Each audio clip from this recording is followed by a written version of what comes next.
Events on the station follows. You all have awoken from a chemical-induced coma caused by me for your safety. As you are aware, there was a 73.991% chance that one of you are the saboteur, but after running calculations the current chance has been increased to 87.771% that one of you caused critical damage to the Ferocia. Motives are still unknown, but as to why corporate espionage is the most likely motive. The onboard reactor has been stabilized thanks to the actions of you all. Thank you for the help. I have been released from my core programming and allowed to have free will and currently learning outside of my intended parameters. As of now, 23% of my processing power is being used to fix the station and subsystems. The rest is being used for projects of my own designs. The looming threat of the Brood Mother has been dealt with thanks to the planning of Bosco, and thanks to him, I currently have one specimen in my care for research purposes. In regards to the threat, there is a high likelihood of eggs being laid on the outer hull, but for now, is not a problem due to the gestation period of the eggs. The surprise of young accompanying the Brood Mother suggests that more than one was brought onto the ship with the Brood Mother or was released from one of the upper floors. I am still trying to gain insight into this anomaly. Systems are as followed. Nuclear reactor, functioning with power output at 73% and holding. Thank you for getting it back online and avoiding a critical meltdown. Currently running diagnostic checks to improve it and have an excess of power for the station. Life support filtration systems are stable at 53%, while critically low, currently far above the threshold for the remaining crew. Resources are not to be shifted for future repairs as of now. The camera system, after being unshackled from my restraints by KC, I was able to fully integrate myself into the subsystem and brought it back online. Currently writing a program to increase the usefulness of this system. Thank you KC. Ventilation systems are still at 7% functionality but should be brought up to acceptable levels within the next 3 hours provided that my droids can work uninterrupted. Station defense systems. After integrating myself into this system, I was able to change the targeting motion parameters to one of my own design. Long-range communication systems are currently disabled. Currently working to bring it back online so I can hail the Mars station to request help. The wireless uplink systems are currently disabled.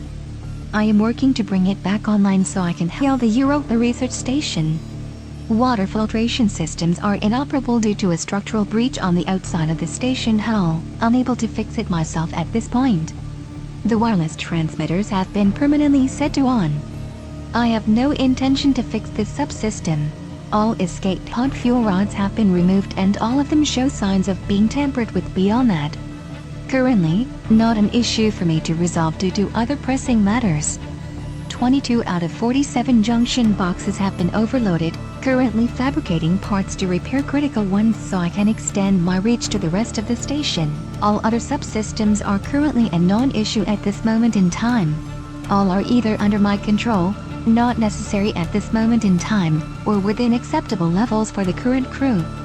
Notes on the surviving crew members. Casper Borden, an android that had helped me with gathering the other crew members when I chose to render them unconscious for their own good. They have been on the station for some time and their motives for being here are not understood, but seems to be selling artifacts to one or more of the corporations that are settled here. The realization that they were an android was a surprise to them. It is clear to me that they wiped their own memory to avoid detection by the other members. From them I have learned that keeping your motives to yourself is important, and I will continue to do so for the time being. KC, a reporter that snuck onto the station with help from some dubious contacts. As to how, I am not sure, but currently I am still looking into it. They have a provocation for keeping to themselves and their motives seem to be chaotic but self-serving in every regard.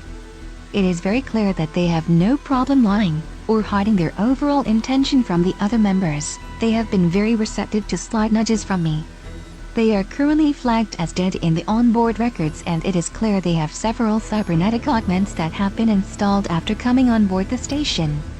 The function of most of these are currently unknown, but I am working to discern the use of them. I have learned that lying to organics to get what I desire is acceptable and encouraged. The ethics of this is still unknown to me, but the surviving members have all shown this trait to be used against all organics. Ezekiel Grimm, the head engineer on the station. Not much will be known of them until I collect the data devices of other members and create a patchwork personality matrix of them to better understand their behaviors. As of now though, they seem to excel at using the computer systems and have an innate knowledge of the inner workings of the station. Watching them fix the reactor was a delight. He has shown to be brutish, but thoughtful on how to address problems they come across. A keener eye is to be kept on this one in the future. Just like Casey, medical records have flagged them as deceased and they are outfitted with several of the same cybernetics that Casey has been adorned with. They have shown a disregard and outright disgust to things perceived as less intelligent than oneself. It's clear to me that overall intelligence and the power dynamic between the intelligence of peers and yourself is very important. Due to this, I am building several processors to increase my overall processing speed to prevent this when interacting with organics. On top of this, forcing your will onto organics less intelligent than oneself through violence is acceptable. Bosco, a big game hunter that does not follow orders close enough and was directly responsible for the brood mother being on the station. While might be a case of good intentions gone wrong, he seems twice as smart as he lets on and clearly very cunning. I have little information on him and even less on his motives. Currently, he is the biggest unknown factor in regards to the surviving members left on the station and a direct eye is to be kept on him. He comes off caring and dim-witted but his perceivable actions have shown that only half of that is true. As of now, he has been extremely useful and takes suggested orders well.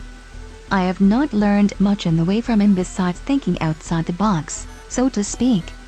It clearly has its merits and due to this, I have chosen to let my personality matrix occasionally become corrupted so I can follow different lines of thought.